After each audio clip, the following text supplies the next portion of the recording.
Tiga golongan yang Allah Subhanahu wa taala cukup sayang. Yang pertama ialah satu orang yang turun di dalam perang sabilillah. Dan dia turun falaqiyal adu. Bila dia turun, dia berjumpa musuh. Jahidan muhtasiban. Dan dia lawan dengan musuh itu habis-habisan. Wa antum tajiduna fi kitabillah. Abu Zar kata bab ni dalam Quran ada. Allah berfirman, innallaha yuhibbul ladzina yuqatiluna fi sabilihi saffan.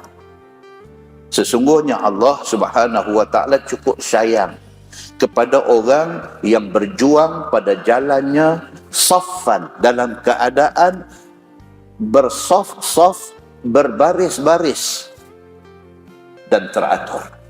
Golongan kedua yang Allah sayang, kata Abu Zar, Nabi SAW bersabda, wa rajulun lahu jarun yu'dhihi.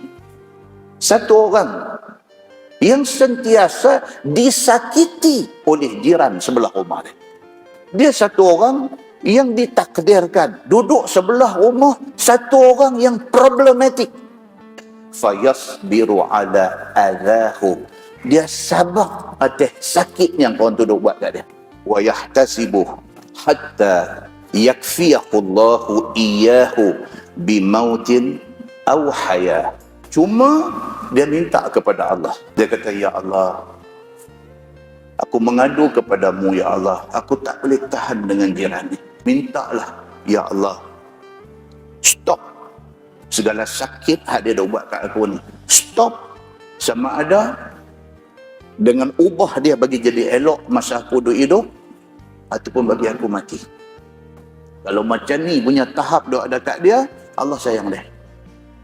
Dan yang ketiga, Allah Subhanahu wa taala sayang ni, wa rajulun yakunu ma'a qaumin fayasirun. Satu orang laki-laki yang join satu kumpulan orang pi musafir. Hatta yashqa alaihimul kara awin nu'as fayanziluna fi akhiril lail. Jauhnya musafir ini sampai exhausted, sampai jadi penat, sampai jadi letih, sampai tak tahu nak abang dah punya tak larat ni. Fayaqumu ila wudu'ihi wa salatih. Pun begitu, di hujung, di akhir malam, bangkit, ambil ayat semayang, tahajud 2 rakaat. Oh, Allah Subhanahu wa taala sayang orang ini.